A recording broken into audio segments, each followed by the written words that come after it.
Hola, ¿cómo están? Espero que se encuentren muy bien. Aquí estamos comenzando nuestra segunda clase dedicada al pensamiento de este filósofo alemán de la época de la Ilustración o del Iluminismo en Alemania, ¿sí? Finales del siglo XVIII, este filósofo llamado Immanuel Kant. En la clase anterior hicimos una introducción general, pero especialmente enfocada en su obra principal, que es la llamada crítica de la razón pura. Y en esa clase, justamente, lo que hicimos fue llamar la atención sobre el título de la obra y el significado o el sentido de ese título. En esa clase nos detuvimos a ver qué significa crítica en Kant y qué es razón pura en Kant. Y entonces tratamos de ver qué es hacer una crítica de la razón pura, que eso es justamente lo que hace Kant en esta obra, ¿sí? Una crítica de la razón pura. Pero también hicimos hincapié en otra obra que Kant escribe con muy poquitos años de diferencia, que es esta obra que tiene este título tan particular, tan extenso, es decir, los prolegómenos a toda metafísica futura que haya de poder presentarse como ciencia. Y en esa clase entonces también nos detuvimos a ver el sentido de este título, qué es metafísica en Kant y por qué este planteo de que la metafísica en un futuro pueda adquirir el rango de ciencia, pueda presentarse con la jerarquía que la palabra ciencia tenía ya en este momento en que escribe Kant. Muy bien, en la clase anterior dijimos que en la crítica de la razón pura, en esta obra, Kant escribió el qué. ¿Qué es lo que hace? Lo que quiere hacer Kant, y no solo lo que quiere hacer, sino lo que hace. Hace una crítica de la razón pura. En esta obra Kant no cuenta de qué se trataría una crítica de razón pura. No, acá la hace. Esta obra consiste en una crítica de la razón pura hecha y completa. ¿Sí? Aquí está. Pero en los prolegómenos, también habíamos dicho, que Kant explica para qué. ¿Sí? En una dice el qué, y en los prolegómenos, ¿para qué es bueno que se haga una crítica de la razón pura? Y dijimos también que la respuesta del para qué está en el mismo título. ¿Para qué hacer una crítica de la razón pura? Bueno, para que la metafísica en un futuro pueda presentarse como ciencia, pueda ser considerada una ciencia, cosa que según Kant, hasta ese momento histórico, no había podido suceder, a pesar de los esfuerzos realizados para que eso sucediera.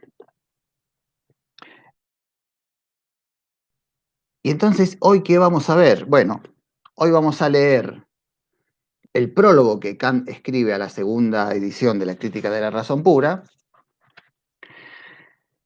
y allí Kant nos dice el cómo, ¿sí? Entonces, en esta obra dice el qué,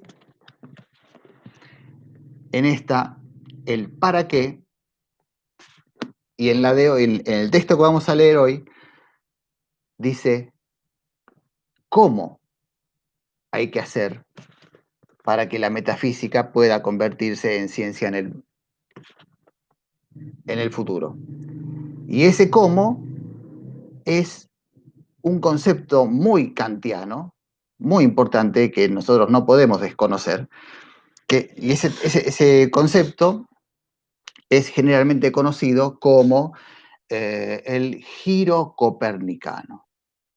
Giro copernicano. Kant utiliza una metáfora y de ese cambio que hizo Copérnico al proponer que no era la Tierra el centro del universo, sino que la Tierra giraba junto con otros cuerpos celestes alrededor de otro cuerpo que sería el Sol. Ahora, ¿qué tiene que ver eso con la metafísica? ¿Cómo se aplica esa metáfora en lenguaje no metafórico? ¿En qué consiste ese giro copernicano? Bueno, de eso se trata la clase de hoy. O sea, de todo eso que hablamos la semana pasada, de eso vamos a seguir hablando hoy, pero esta vez leyendo lo que escribió Kant. Entonces, leamos el primer párrafo. Es un texto bastante estructurado, así que lo podemos ir analizando de manera relativamente sencilla. Bien, primer párrafo, ahí en la página 15.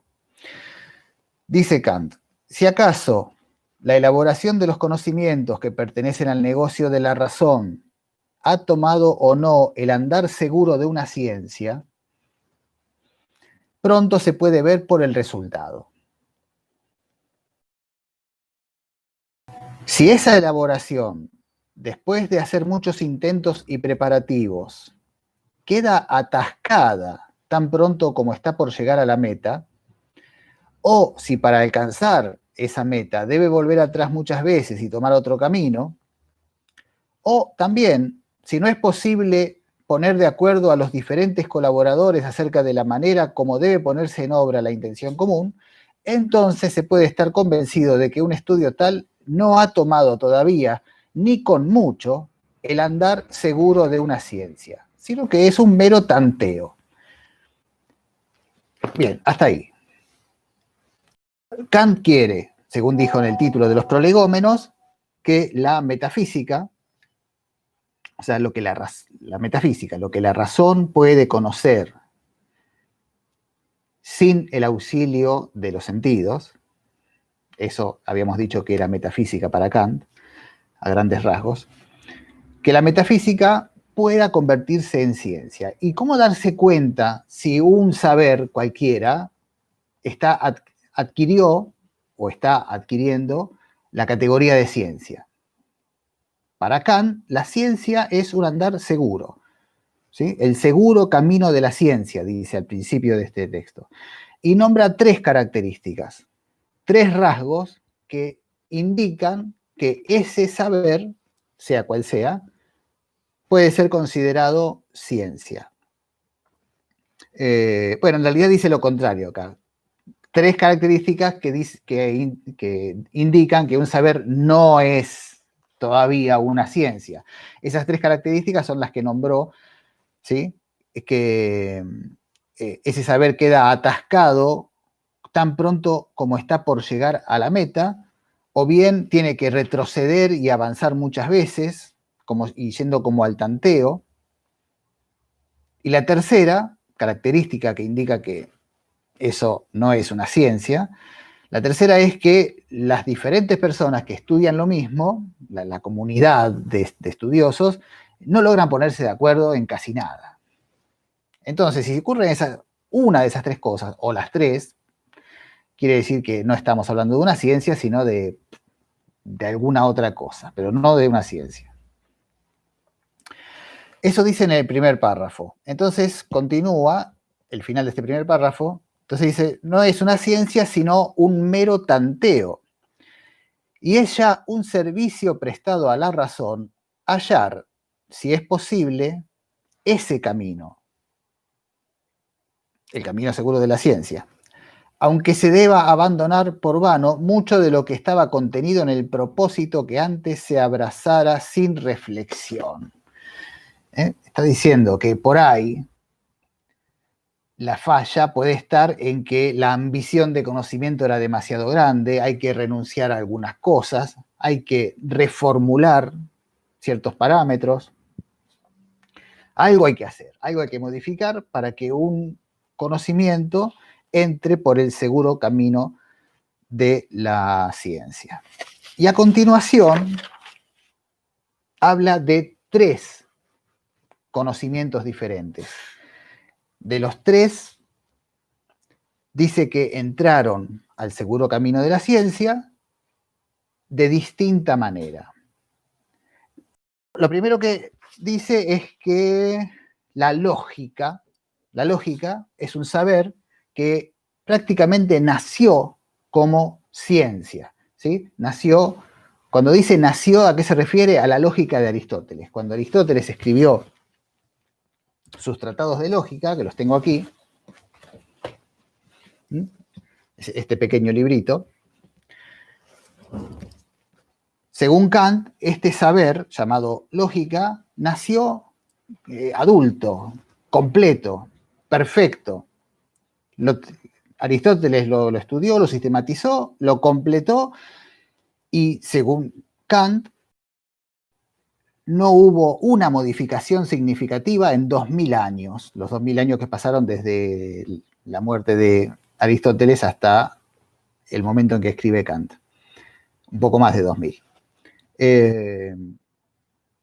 Ese conocimiento de la lógica estuvo perfecto. Y Kant se pone a pensar, ¿por qué? ¿Qué pasó? ¿Cómo fue que la lógica ingresó desde el primer momento por el seguro camino de la ciencia? Y Kant se da cuenta de que la lógica tiene una característica que es que no se ocupa, digamos, de la realidad, sino que la lógica se ocupa del funcionamiento del pensamiento, de las leyes internas de los razonamientos. La lógica es la que determina la validez o invalidez de un razonamiento, independientemente del contenido del razonamiento. ¿Sí? Veamos, para hacerlo más gráfico y más fácil, vamos al pizarrón. Bueno, ahí está, ¿se ve? Creo que sí. El famoso ejemplo clásico de razonamiento. Tenemos la primera premisa, todos los hombres son mortales. Premisa 2, Sócrates es hombre. Conclusión, Sócrates es mortal. Tenemos, las tres premisas son verdaderas, perdón, las dos premisas son verdaderas, la conclusión es verdadera, el razonamiento es válido según las leyes de la lógica. Pero que el razonamiento sea válido no depende de que cada una de estas proposiciones sea verdadera. No, sino que depende de la estructura interna del razonamiento. Fíjense qué pasa si hacemos así. Cambiamos el orden, le cambiamos la forma al razonamiento. La que estaba en el nivel, en el lugar 3, la ponemos en el 2, y lo que estaba en el lugar 2 lo ponemos en el 3. Son los mismos elementos que antes. Los tres son verdaderos. Todos los hombres son mortales, Sócrates es mortal. Conclusión, Sócrates es hombre. Y sin embargo, este razonamiento es inválido, aunque todo lo que diga sea verdadero. A la lógica no le interesa la verdad o la mentira del contenido de cada premisa o de cada conclusión. No.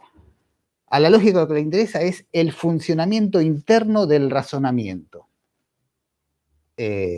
Por ejemplo, puede haber razonamientos válidos con conclusiones falsas, puede haber razonamientos inválidos con conclusiones verdaderas.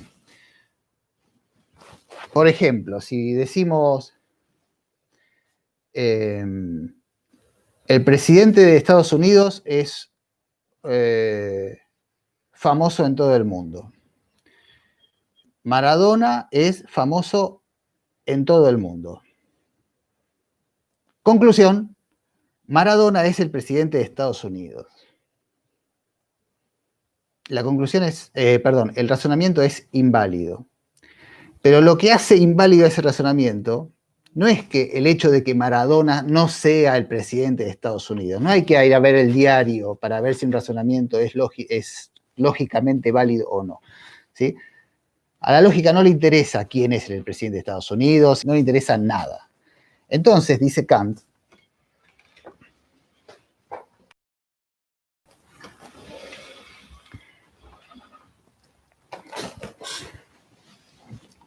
La lógica nació como un conocimiento seguro porque tiene la ventaja de que no tiene que salir al mundo a corroborar si es verdadero o falso lo que está sosteniendo. Porque la lógica se ocupa únicamente del funcionamiento del pensamiento. No nos dice nada del mundo. Nos dice del funcionamiento de nuestra razón. Bien. Entonces, por eso, según Kant, la lógica nació ya por el seguro camino de la ciencia. ¿Sí? La lógica cumple desde su nacimiento las tres consignas que señala Kant en el primer párrafo. Bueno, después habla de la matemática. Y dice, la matemática evidentemente es una ciencia. En la época de Kant ya lo era, por supuesto. Dice, pero la matemática no nació como ciencia. La matemática nació, o sea, aritmética y geometría, ¿no? Nació, y durante siglos fue así, funcionó, como tanteos. Especialmente él habla de los egipcios. Famosamente los egipcios, se supone que por las inundaciones periódicas del Nilo, cuando el Nilo bajaba tenían que medir los terrenos otra vez, porque se habían borrado todos los límites, etc. Bueno. Pero según Kant, no llegaron a constituir una ciencia. Según Kant, los que hicieron ciencia de la geometría fueron los griegos, por algo que ya vimos cuando estudiamos a Platón, en la alegoría de la línea. Podemos leer el párrafo que ya estamos en la página 18, en el renglón séptimo. Ahí nos da una buena pista, Kant, y dice, el primero que demostró el triángulo isósceles, ya se haya llamado Tales, o como se quiera, o Pitágoras, o quien haya sido, dice, tuvo una iluminación, pues encontró que no debía guiarse por lo que veía en la figura, ni tampoco por el mero concepto de ella, para aprender, por decirlo así, las propiedades del triángulo isósceles o del que sea. Las propiedades de ella, sino que debía producirlas por medio de aquello que él mismo introducía a priori con el pensamiento según conceptos. Y acá hay que detenerse, porque acá dice una palabra, un término clave en Kant, que es a priori. ¿Qué quiere decir a priori en Kant? Cuando Kant habla de conocimiento a priori o de juicio a priori, esto va a ir surgiendo a medida que sigamos leyendo, especialmente en los prácticos, pero bueno, apareció ahora. El conocimiento a priori es todo conocimiento cuya fuente es independiente de los sentidos, ¿sí? Sería lo contrario del conocimiento empírico. El conocimiento a priori no depende de los sentidos, es independiente. No confundirse con una temporalidad, ¿sí? A priori nos parecería estar diciendo que es algo que sucede antes que otra cosa, y no. Así, eso de lo de a priori en ese sentido temporal es como lo usan los abogados, especialmente en los reportajes de televisión. Pero no es la manera en que la usa Kant. Para Kant, el conocimiento a priori no es el que ocurre antes de la información sensible, sino el que ocurre independientemente de la información sensible, ya sea antes, durante o después. ¿Sí? Y lo que está diciendo entonces es que la geometría pasó a ser ciencia cuando el geómetra dejó de buscar las propiedades en la figura dibujada en la arena o en el pizarrón, en el triángulo isósceles dibujado, sino que lo que empezó a estudiar son las propiedades de la figura que él mismo introducía a priori.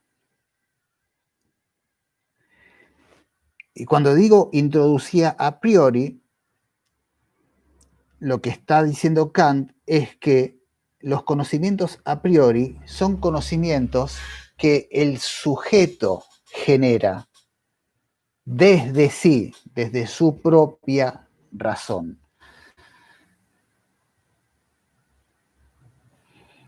De a poco vayamos asimilando, tratando de incorporar estas nociones. ¿Qué es el conocimiento a priori? Todo conocimiento que es independiente de los sentidos. Pero ¿de dónde sale ese conocimiento? ¿Cómo lo recibimos si no es a través de los sentidos? Y es que no lo recibimos de afuera. Es el sujeto mismo el que lo genera desde su propia razón o desde su propio entendimiento y lo aplica a lo que está conociendo. Bueno, hasta ahí. Pero eso va a seguir, lo vamos a seguir trabajando. Bueno, según Kant, entonces, la geometría empezó a ser ciencia, la matemática empezó a ser ciencia, cuando ocurrió eso, cuando un tipo, un geómetra, un matemático, que podría ser Tales, o podría ser Pitágoras, o podría ser algún desconocido que quedó oscurecido en la historia, realizó esa maniobra, se dio cuenta de que no había que medir con el transportador la figura que estaba dibujada en la arena o en el pizarrón. Eso mismo es lo que dice Platón en la alegoría de la línea. O sea, no es algo que está inventando Kant ahora. Platón no habla de conocimiento a priori. Esa es la diferencia. Platón habla de ideas. Para Platón, el geómetra tiene que ver la idea de triángulo. Como Kant no es muy platónico, no cree que las ideas existan y todo eso de Platón, Kant lo que dice es, esa idea de triángulo no es que está en el ámbito de las ideas, sino que son generadas por la misma razón humana. Como la idea de igualdad, cuando vimos lo de las zanahorias, no, ¿cómo eran? Las cebollas iguales. ¿Cómo es que vemos dos cebollas iguales si lo único que hay son dos cebollas? ¿De dónde sacamos la idea de igualdad para decir que estas dos cebollas son más o menos iguales? En esa clase les había dicho que 2000 años más tarde o más de 2000 años iba a haber una solución diferente que le iba a dar Kant y llegó el momento. Bien. Luego menciona a un tal Baco de Verulam, que es nada menos que Francis Bacon, del cual les nombré la semana pasada, ¿no? El padre del nuevo método para hacer ciencia. Pero más allá de lo que dice de Bacon, es muy interesante lo que dice de Galileo Galilei, que lo dice al final de la página 18. Vamos a leer eso. Dice, cuando Galileo hizo rodar por el plano inclinado sus esferas, con un peso que él mismo había elegido, o cuando Torricelli hizo que el aire sostuviera un peso que él mismo había pensado de antemano, igual al de una columna de agua por él conocida, y pone un tercer ejemplo, en tiempos más recientes, cuando Stahl transformó metales en cal y otra vez en metal, que en realidad está hablando del óxido. Este tipo hizo un experimento según el cual pudo ir y volver del óxido al no óxido. En estos tres casos, cuando sucedió eso, ¿no? Que lo transformó otra vez en metal, principios de la página 19, quitándole algo y dándoselo de nuevo, dice Kant, se encendió una luz para todos los investigadores de la naturaleza. Se encendió una luz, dice, en plena época del iluminismo y de la ilustración.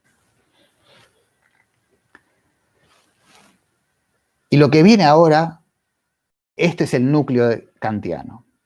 Dice, comprendieron que la razón solo entiende lo que ella misma produce según su propio plan. Que ella debe tomar la delantera con principios de sus juicios según leyes constantes. Leyes constantes son los que exactamente eso es lo que busca el investigador de la naturaleza en este momento de la historia. Leyes constantes. Esas leyes tienen que ser constantes y tienen que estar expresadas de manera matemática. ¿Y cómo se hace eso? Esto está diciendo Kant ahora. ¿Cómo se hace? ¿Cómo se logra? Entonces, retomemos desde comprendieron, desde el tercer renglón de la página 19. Cuando ocurrió lo de Galileo, lo de Torricelli, lo de Stahl, comprendieron que la razón solo entiende lo que ella misma produce según su propio plan. Comprendieron que ella debe tomar la delantera con principios de sus juicios según leyes constantes y debe obligar a la naturaleza a responder sus preguntas. Pero no debe solo dejarse conducir por ella como si fuera llevada del cabestro, pues de otro modo, observaciones contingentes, hechas sin ningún plan previamente trazado, no se articulan en una ley necesaria, que es, empero, lo que la razón busca y necesita. Esto es impresionante. Este párrafo es sentir a Kant respirándote en la nuca. ¿Qué quiere decir esto de obligar a la naturaleza a responder unas determinadas preguntas? Si ustedes recuerdan el planteo de los empiristas y el planteo de el que acaba de nombrar recién, Francis Bacon, el planteo era diferente. El planteo de cómo hacemos ciencia de la naturaleza. Decía, bueno, el científico, ¿qué tiene que hacer? Tiene que observar la naturaleza, intervenir lo menos posible, o no intervenir nada, no afectar para nada al objeto de observación, no modificarlo, dejar que el objeto se manifieste en su naturaleza tal cual es, y, bueno, qué sé yo, tomar nota. Kant está diciendo algo completamente diferente. Kant está diciendo, es muy ingenuo pensar eso, no funciona así. Kant está diciendo, no es que yo estoy proponiendo qué tal si hacemos tal otra cosa, no. Kant está diciendo, no está ocurriendo lo que dice Bacon o lo que dicen los empiristas. Lo que están haciendo es encerrar a la naturaleza, obligarla a través de un experimento diseñado previamente, obligarla a comportarse de una manera tal que de los resultados de la observación pueda inferirse alguna ley universal y necesaria. Ahí está la clave. El científico primero tiene que diseñar un experimento. Además que tiene que controlar todas las variables posibles, ¿no? De presión, temperatura, altura, qué sé yo, humedad, lo que sea.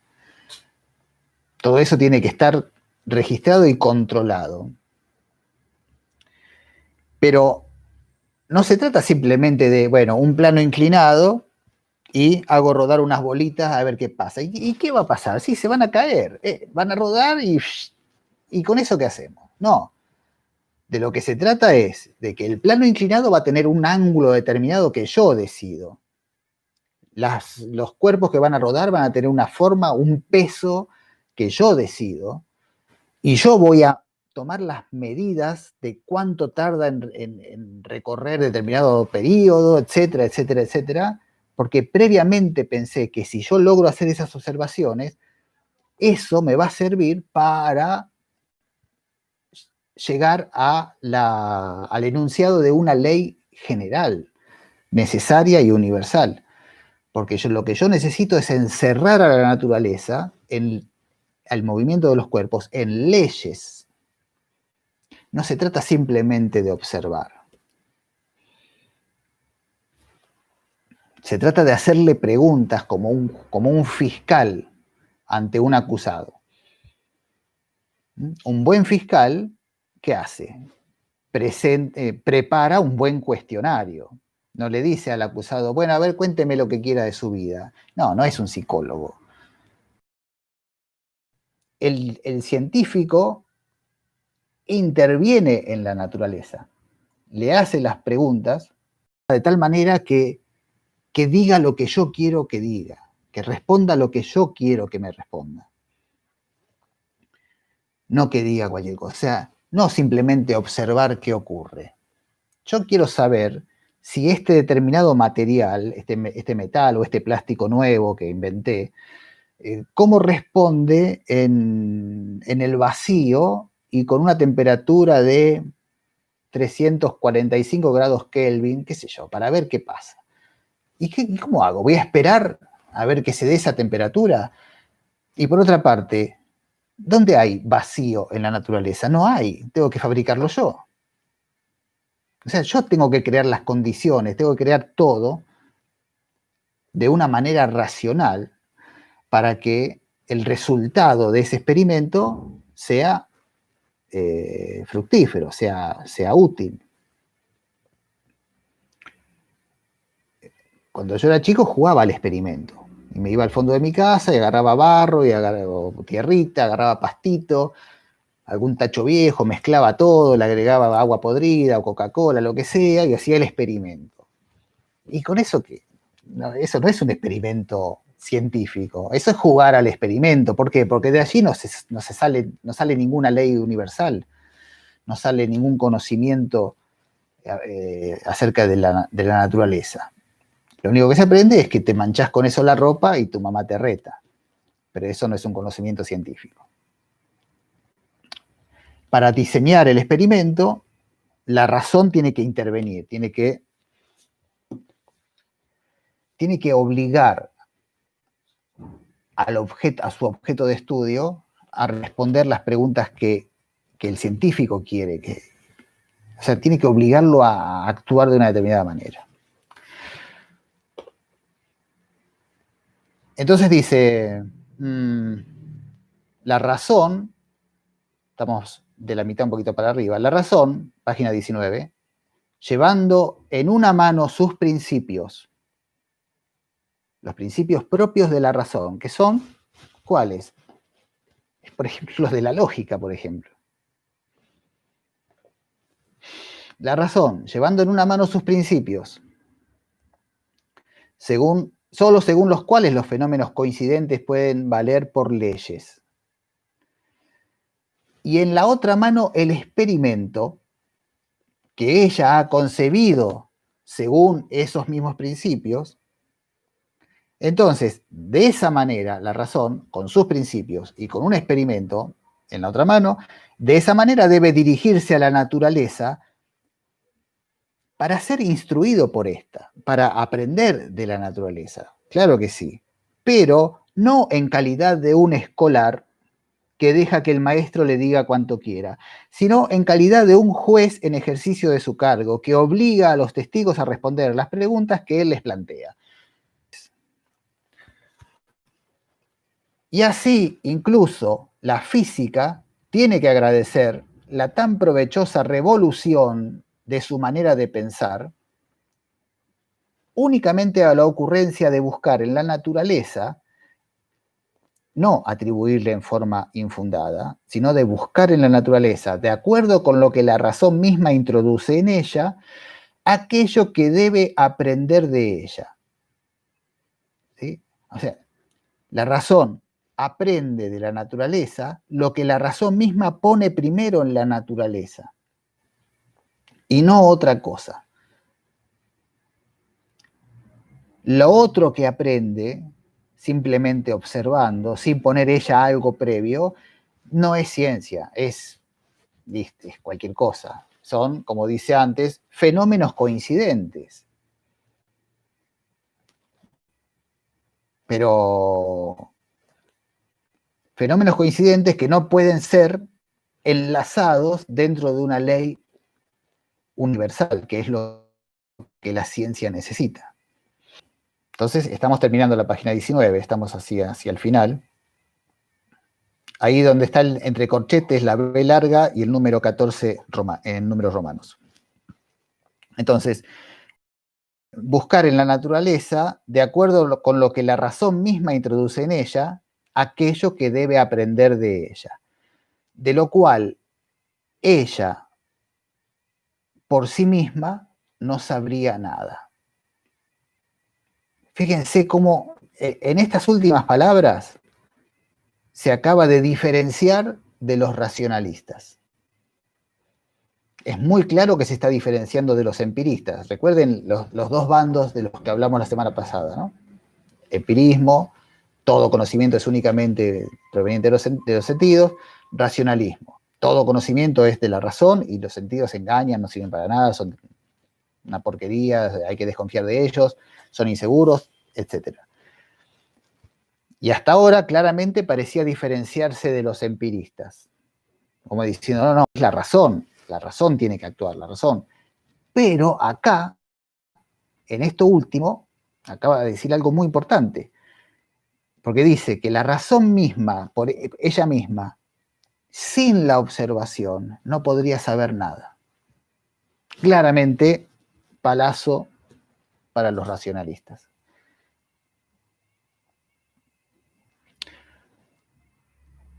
Terminamos esta página, la última frase. Dice, solo por esto la ciencia de la naturaleza ha alcanzado la marcha segura de una ciencia. Ahí está, ¿ven? Ahí explica cómo es que la física, o la ciencia de la naturaleza, ha logrado tardíamente,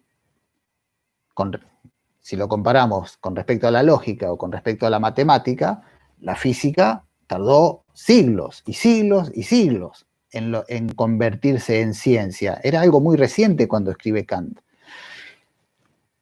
Termino la frase y hago un comentario sobre esto. Entonces, solo por esto la ciencia de la naturaleza ha alcanzado la marcha segura de una ciencia, mientras que durante muchos siglos no había sido más que un mero tanteo.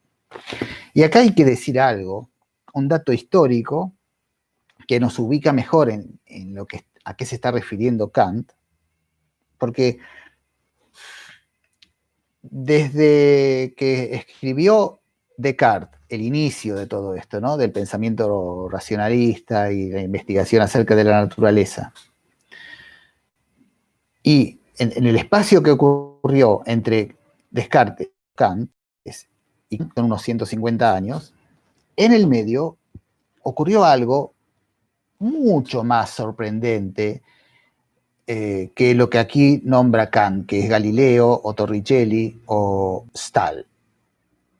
Ocurrió algo que fue considerado, y con justicia, una hazaña inigualable para la inteligencia humana, para la ciencia occidental. Ocurrió que en 1687 Isaac Newton publica su famosa obra Principia Mathematica, en donde logra una hazaña para la inteligencia humana, una hazaña intelectual sin precedentes, que lo convirtió en el científico más importante de la historia de la humanidad, ¿sí? El famosísimo Isaac Newton. Como todos sabemos, con muy pocas fórmulas matemáticas relativamente sencillas, y dos o tres principios, leyes físicas, logró encerrar, ya que continuamos con esa metáfora, encerrar a la naturaleza de tal modo que los movimientos de todos los cuerpos físicos quedaban explicados a partir de esos principios, de esas leyes y de esas fórmulas matemáticas. Los movimientos de los cuerpos, no solamente de los cuerpos observables por el hombre, sino también de los no observados por el hombre, porque incluía los movimientos de los planetas, de las estrellas, de los cuerpos celestes, incluso los que estaban más allá de las posibilidades de observación humana. Pero también un rasgo sorprendente era que esas mismas leyes que explicaban, las mismas leyes que explicaban los movimientos de los cuerpos más alejados y más gigantescos, esas mismas leyes explicaban también los movimientos de los cuerpos físicos más cotidianos y cercanos a la experiencia ordinaria del hombre, como por ejemplo una manzana que se cae de un árbol. La fuerza, la misma fuerza que hacía que una manzana se dirigiera hacia el centro de la Tierra, esa misma fuerza explicaba el movimiento de la Luna o de Marte o de Venus o del cometa Halley. Bueno, esa fue una hazaña impresionante que fue un campanazo, digamos, para toda la intelectualidad europea. Y Kant está pensando justamente en eso. Es decir, cuando Kant escribe, eso ya ocurrió. Por eso marcaba antes la diferencia entre los 150 años que habían pasado. ¿Sí? Descartes escribe en 1637 su discurso del método y en 1687 publica Newton su obra y Kant escribe la segunda versión de la Crítica de la Razón Pura en 1787. 1787, exactamente 100 años después de la publicación hecha por Newton. Y entonces la pregunta de Kant no es, ¿cómo podríamos hacer para lograr una física, una ciencia de la naturaleza? No. Para la época de Kant eso ya se había logrado. Lo que Kant se pregunta es, ¿cómo es que se logró? ¿Cómo se logró semejante hazaña? Y evidentemente para Kant resulta del todo insuficiente la explicación de que eso se logra gracias a observaciones meticulosas. O sea, el planteo de los empiristas para Kant es absolutamente insuficiente. Esto no se logra observando, por más buen observador y meticuloso que se sea. Acá tiene que haber otra cosa. ¿Qué otra cosa tiene que haber? Tiene que haber la intervención de la razón humana. Con la sola observación no se logra esto. Con la sola observación lo que se logra es una recopilación de hechos coincidentes, como dice el texto, ¿no? Coincidencias fortuitas, pero lo que le da sentido a esas coincidencias, lo que hace que no sean meras coincidencias fortuitas, es justamente la razón abordando el conocimiento de esos objetos con los dos principios en la mano, como dijo antes, ¿no? Los principios de la razón y el experimento diseñado según sus propios principios. Entonces ahí estaría la fórmula que encuentra Kant para dar una explicación satisfactoria al hecho de que cómo hizo Newton o cómo hizo la inteligencia humana para lograr semejante hazaña. Fíjense, el científico que es considerado el padre de la física moderna, estoy hablando de Galileo Galilei,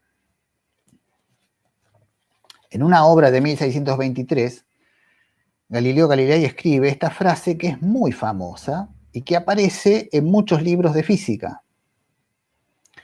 La frase dice algo similar a esto. El universo es un libro que está escrito en lenguaje matemático y sus caracteres son triángulos, círculos y otras figuras geométricas, sin las cuales es imposible entender ni una sola palabra. Sin esos caracteres sería como deambular vanamente en un oscuro laberinto. ¿Sí? Fíjense lo que está diciendo Galileo. Claro, está resaltando el papel de la matemática para que la física se convierta en ciencia, etc. Lo cual es indiscutible. Pero Galileo está diciendo que el universo o la naturaleza es un libro escrito con caracteres matemáticos. Es decir, el objeto es de una manera determinada, es un libro escrito en caracteres matemáticos, entonces, ¿qué tiene que hacer el sujeto que quiere conocerlo?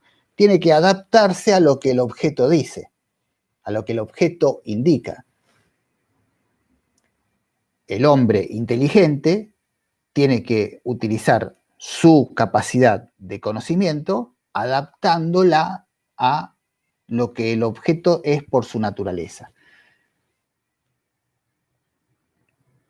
Eso dice Galileo, claramente lo está diciendo acá. Y Kant, 150 años más tarde, dice, no, Galileo, está muy bien todo lo que hiciste, fantástico, sos un genio. Pero una cosa es ser científico y otra cosa es ser epistemólogo o ser filósofo. Y lo que vos estás diciendo es inexacto.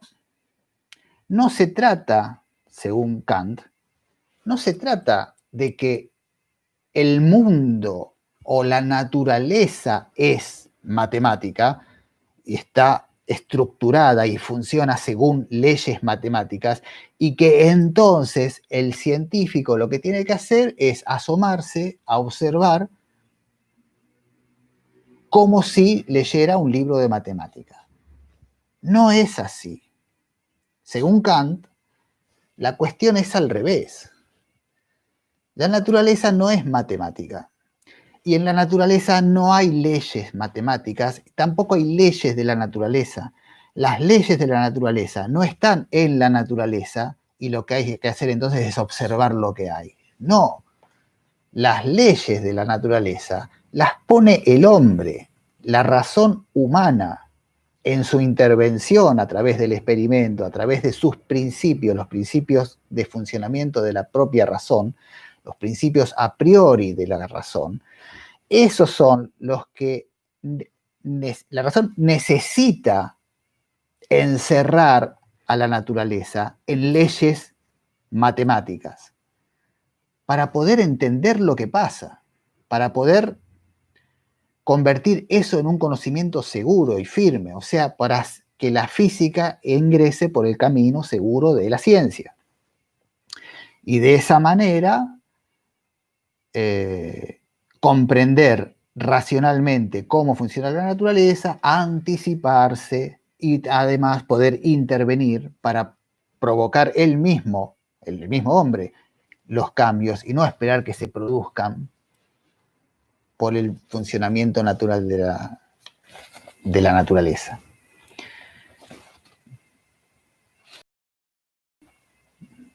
Galileo, con todo lo que hizo, tiene una concepción acerca de qué es lo que hizo que termina no sosteniéndose. Y Kant le da una vuelta de tuerca, y esa vuelta de tuerca es precisamente lo que se llama el giro copernicano, que es lo que vamos a empezar a leer ahora cuando demos vuelta a la hoja. Damos vuelta a la hoja. En la página 20, Kant empieza a hablar de la metafísica y dice, la metafísica hasta ahora no puede ser considerada una ciencia. ¿Por qué? Porque los tres problemas que nombró al principio acerca de los conocimientos que no son ciencia, o sea, se atasca, no llega a la meta, tiene que ir a tientas probando para allá, después volvemos, no, vamos a cambiar, vamos variando según las circunstancias, o los distintos estudiosos no se pueden poner de acuerdo, cosas que sí logran fácilmente los científicos, los que estudian, los que están en un conocimiento de categorizado como ciencia. La metafísica no tiene ninguna de esas tres características, a pesar de que, como vimos en la clase anterior, los principales filósofos racionalistas trataron de matematizar el pensamiento matemático, el pensamiento filosófico. ¿Sí? Ya vimos que la ética de Spinoza estaba escrita según el orden geométrico, tal como lo dice acá. vimos que Leibniz y Descartes también proponen, Descartes lo dice claramente en la quinta o sexta meditación metafísica, hay que matematizar el pensamiento, la filosofía, la ciencia, el estudio de la naturaleza, todo tiene que matematizarse. Y Kant dice, a pesar de eso, a pesar de que se matematiza el pensamiento, se matematiza la filosofía, se parte de axiomas evidentes, indemostrables, y por procedimientos lógicos se hacen demostraciones, qué sé yo. De todas formas, cada uno de estos filósofos llega a conclusiones diferentes y no se pueden poner de acuerdo en nada. ¿Qué está pasando? ¿Qué es lo que está fallando? Y lo que está fallando, según el diagnóstico de Kant, es precisamente que hace falta hacer un giro. Es precisamente creer lo mismo que creía Galileo, que el objeto es de una determinada naturaleza y que lo que tiene que hacer el sujeto que conoce es adaptarse a la naturaleza del objeto. Pero dejemos que lo diga el mismo Kant.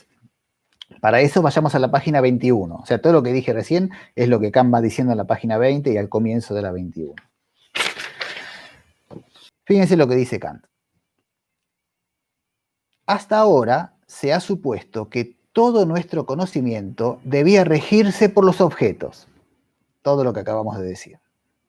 Pero todos los intentos de establecer mediante conceptos algo a priori sobre ellos, con lo que ensancharía nuestro conocimiento, quedaban anulados por esta suposición. Claro, Kant considera fundamental que haya un conocimiento a priori para que el conocimiento de lo que sea, en este caso de la naturaleza, pase a ser convertido en ciencia. Pero sigamos leyendo, sigamos leyendo. Acá, lo fuerte que ha dicho es que siempre se creyó hasta ahora que el peso de la relación cognoscitiva estaba siempre del lado del objeto. El objeto es así, tal como es. El sujeto que conoce tiene que adaptarse a lo que el objeto determina para poder conocerlo bien, para poder conocer al objeto tal cual es. Bien, entonces dice, ensáyese por eso una vez. Si acaso no avanzamos mejor en los asuntos de la metafísica, si suponemos que los objetos deben regirse por nuestro conocimiento. ¿Ven cómo da vuelta la cosa? Ya dice, dejemos de considerar que nuestro conocimiento debe regirse por el objeto. ¿Qué tal si pensamos al revés? Que el objeto debe ser el que se rige por nuestro conocimiento. Lo que ya concuerda mejor con la buscada posibilidad de un conocimiento de ellos a priori, que haya de establecer algo acerca de los objetos antes que ellos nos sean dados. Acá establece una relación temporal, pero que no nos confunda eso. ¿Sí? Lo a priori no es, puede ser antes que el objeto sea dado. O sea, ¿qué quiere decir que el objeto sea dado? Que el objeto aparezca ante nuestra sensibilidad. Por ejemplo, acá hay un montón de objetos que están dados para mí, pero para ustedes no lo pueden ver. Por ejemplo, un mate. En cambio, si yo lo pongo acá, ahí está. Ahí hay un objeto que les fue dado a la sensibilidad de ustedes. Ustedes ahora lo pueden intuir, lo pueden ver. Antes no. Bueno, ahora ustedes tuvieron experiencia visual, virtual incluso, de este mate. Y antes eso estaba fuera de la experiencia para ustedes. Muy bien. Entonces dice, la posibilidad de establecer a priori algo incluso antes de que los objetos nos sean dados. Ocurre aquí lo mismo que con los primeros pensamientos de Copérnico.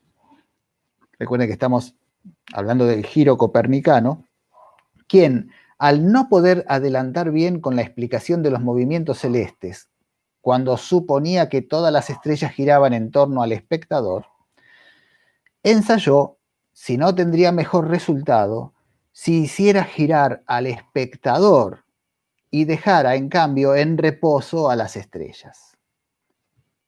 O sea, exactamente lo mismo que acaba de proponer con respecto al sujeto y al objeto.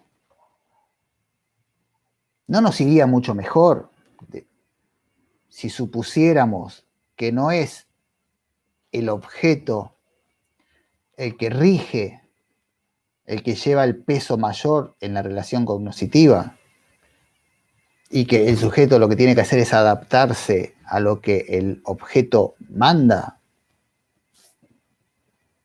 ¿No nos iría mejor si suponemos que es el conocimiento nuestro el que rige y el que lleva el peso mayor y el que es realmente activo en la relación cognoscitiva, y que el objeto es pasivo? ¿Qué querrá decir eso, no? ¿Qué querrá decir que el sujeto es activo y el objeto es pasivo? Pero, bueno, son cuestiones que tenemos que ir asimilando y tenemos que ir tratando de incorporar. Especialmente para los que estamos relacionados con la carrera de educación o con actividades relacionadas con la educación, esta es una noción muy fuerte, muy importante, muy fundamental, porque se suele decir, de considerar al que aprende, al que conoce de manera activa, ¿no? El sujeto es activo. Todo eso que se dio en llamar después constructivismo a partir de los planteos de... Uy, se me fue el nombre. Piaget, ahí está. No hay sujeto sin objeto, no hay objeto sin sujeto, el sujeto construye su pensamiento, su conocimiento, etc. Todo ese planteo surge y se apoya y se basa en la filosofía kantiana. El mismo Piaget lo dice. Y no puede ser de otra manera. Es un planteo muy fuerte el que está diciendo Kant acá. Es un cambio que hasta puede provocar cierto vértigo cuando uno lo percibe por primera vez. ¡Epa! ¿Qué está pasando? Y está pasando eso. Está pasando que la razón es activa y es la que constituye al objeto en tanto objeto. Leamos un par de párrafos más. O sea, este es el núcleo. Vimos cómo fue llegando Kant a este planteo del giro copernicano y en qué consiste ese giro copernicano. Pero de ahí se derivan algunos corolarios muy importantes, que los vamos a ir viendo de a poco con las sucesivas lecturas. Tendríamos que leer un par de párrafos más porque hay cosas muy importantes que tendríamos que, aunque sea, nombrar, para que después nos sigan resonando y podamos asimilarlas mejor con las lecturas que vienen. Pasemos a la página 23. El final de la página 22 vuelve a decir, las últimas dos renglones vuelve a decir lo mismo que ya había planteado antes, ¿no? Dice, conocemos a priori de las cosas, conocemos a priori solo aquello que nosotros mismos ponemos en ella. La razón pone en las cosas. ¿Qué es lo que la razón pone en las cosas? ¿Qué es lo que nuestra inteligencia pone en las cosas? Pone sus propios principios a priori. Descartes dice que el ser humano tiene una forma particular de conocer que no es la misma que la de los animales, por ejemplo. Y Kant está retomando eso. Y dice, el ser humano tiene una forma especial de conocer y es esa forma que consiste en que el objeto de este mate es constituido, configurado por los principios a priori que la razón proyecta sobre qué, sobre la información que recibimos a través de los sentidos. Por eso es que Kant no descarta completamente a los empiristas. Y en algún momento de la lectura dijo, la razón por sí sola no conocería nada si no fuera, si no observara, si no tocara, si no viera, si no oliera. Pero el conocimiento no puede reducirse solamente a lo que recibimos a través de los sentidos. Lo que recibimos a través de los sentidos es un montón de estímulos desorganizados. Lo que nosotros recibimos a través de los sentidos es el estímulo necesario, imprescindible para que el conocimiento se produzca. Pero es insuficiente. Esa información de los sentidos tiene que ser procesada, organizada, trabajada. ¿Por qué? Por nuestra inteligencia, por nuestro entendimiento, que con ese material que viene a través de los sentidos, que recibe a través de los sentidos, el entendimiento lo que hace es espontáneamente, sin que sea una decisión del sujeto que conoce, sin que el sujeto pueda decidirlo y ni siquiera sepa que lo está haciendo, el entendimiento espontáneamente trabaja sobre esos estímulos sensibles. ¿Y cómo trabaja? Bueno, aplicando sus principios a priori. Ahora bien, eso no quiere decir que la actividad del entendimiento se limite a organizar la información variada que el sujeto recibe a través de sus sentidos. El entendimiento no es un mero organizador, sino que además el entendimiento aporta información propia. ¿Qué información propia aporta el entendimiento? Bueno, precisamente los principios a priori del entendimiento. En la crítica de la razón pura, Kant estudia cuáles son esos principios, cómo trabajan, qué hacen, bueno, pero lo que hacen en su conjunto es trabajar todos esos estímulos sensibles para configurar un objeto, de tal manera que nosotros podamos conocer eso, porque lo que nosotros conocemos son objetos. ¿Qué objetos conocemos? Los objetos que nuestra propia inteligencia constituye como tales, como objetos. Bueno, entonces para cerrar esta clase, vamos a la página 24 y con esto vamos cerrando. Página 24 del texto. Vamos a leer 1, 2, 3, 4, a partir del renglón quinto, apenas 3 renglones. Ahí Kant va a decir algo muy fuerte y bueno, cerramos la clase con esto. Dice Kant allí, habla de conocimiento racional a priori y dice, el conocimiento racional a priori, solo se dirige a fenómenos, mientras que deja de lado a la cosa en sí misma como una cosa que es, por cierto, efectivamente real en sí, pero desconocida para nosotros. Lo que está diciendo Kant es que nuestro conocimiento es siempre conocimiento de fenómenos. ¿Y qué es fenómeno? Fenómeno es el objeto, pero no como es el objeto en sí mismo, tal como se nos aparece a nosotros, o sea, como nosotros lo conocemos. En este caso, bueno, esto, un mate con una bombilla y yerba fría y mojada. Lo que dice Kant es, nosotros recibimos estímulos visuales, táctiles, olfativos, etc., a través de los sentidos. Recibimos estímulos de algo que está afuera de nosotros, que es independiente de nosotros, que está en el mundo exterior a nosotros. Recibimos esos estímulos.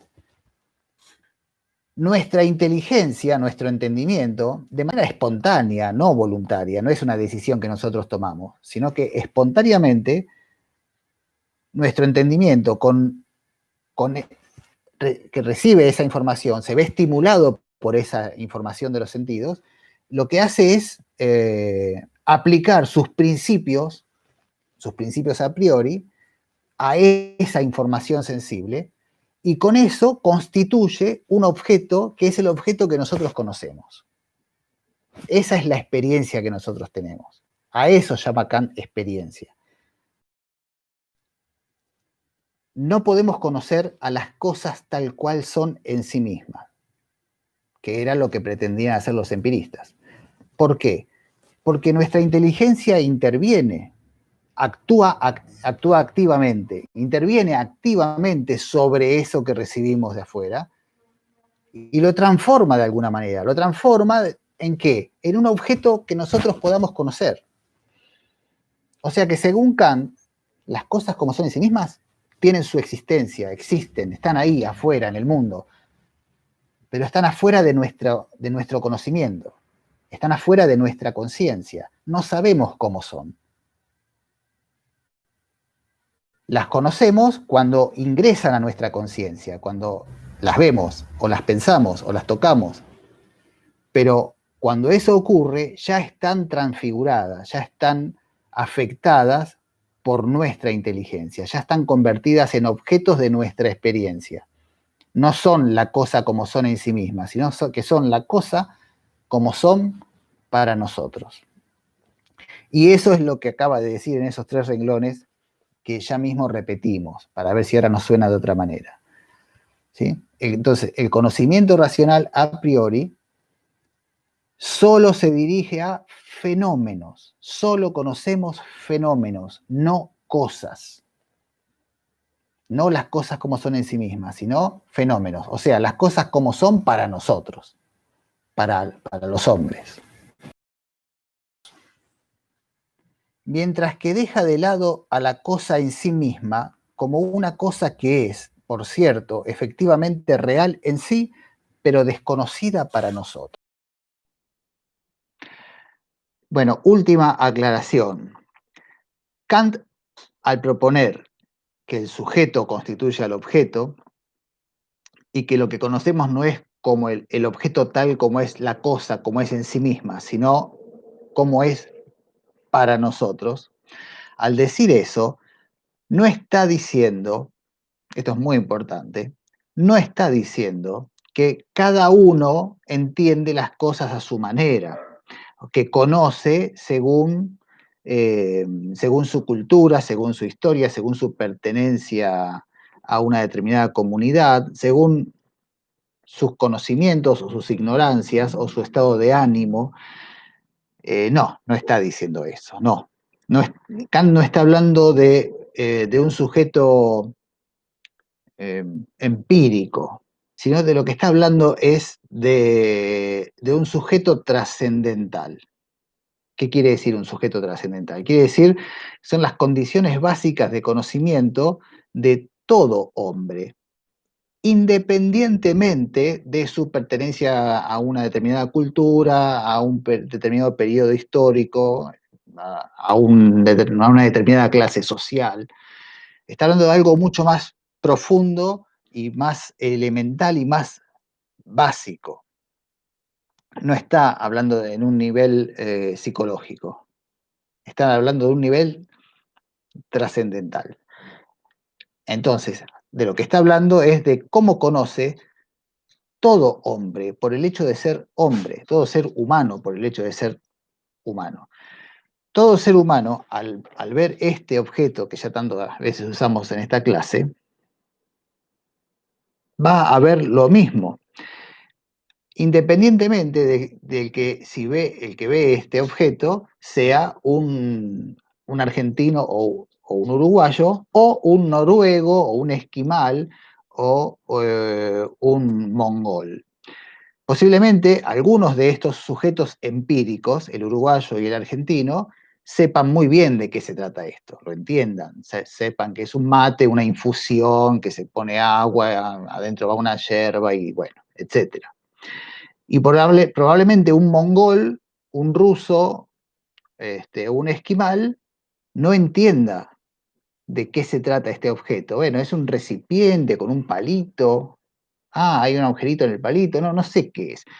No importa. Pero todo hombre, ante los estímulos sensoriales que recibe de esto, de esta cosa que está acá, ante esos estímulos, su entendimiento aplica las categorías, sus principios a priori y constituye con eso un objeto. Y esa es su experiencia de conocimiento. ¿Sí? En eso somos todos iguales, aunque nuestra cultura o nuestros conocimientos previos nos impidan saber que esto es un mate para tomar una infusión característica de la zona del Río de la Plata o de algunas provincias argentinas, etcétera. Esto es muy importante, tener en cuenta la diferencia entre un sujeto empírico y un sujeto trascendental. Kant no está hablando de sujetos empíricos, sino está hablando de un sujeto trascendental. ¿Qué es el sujeto trascendental? Todo hombre. ¿Cómo conoce el hombre por el solo hecho de ser hombre? ¿Cómo funciona la estructura mental, el entendimiento humano, que es igual en todos los hombres, independientemente de su cultura, de su historia, de su clase social, de su profesión, etcétera, etcétera? Bien, con esto cerramos la clase de hoy, el recorrido por este prólogo a la segunda edición de la Crítica de la Razón Pura, con el concepto central, la propuesta central que trae Kant aquí, que es nada menos que la del giro copernicano y las derivaciones que surgen de allí, los corolarios, que son estos últimos que estuvimos viendo, ¿no? La diferencia entre fenómeno y cosa en sí, la cosa en sí queda fuera de nuestro conocimiento, aunque existe, tiene existencia real, lo dice Kant acá, pero no la podemos conocer, porque en cuanto la conocemos ya deja de ser la cosa en sí y pasa a ser la cosa tal como es para nosotros, para nuestro conocimiento. Pasa a ser parte de nuestra experiencia como sujetos conocedores. Y la diferencia entre sujeto empírico y sujeto trascendental. Siempre teniendo en cuenta que Kant habla de un sujeto trascendental, o sea, un sujeto que conoce independientemente de su historia, de su cultura, de su pertenencia a una determinada comunidad o clase social o sus conocimientos previos, etcétera, etcétera, etcétera. Cerramos entonces la clase. Muchas gracias por acompañarme hasta este último tramo y seguiremos profundizando con las lecturas en los prácticos estos conceptos planteados por Kant a finales del siglo XVIII. Gracias, hasta pronto.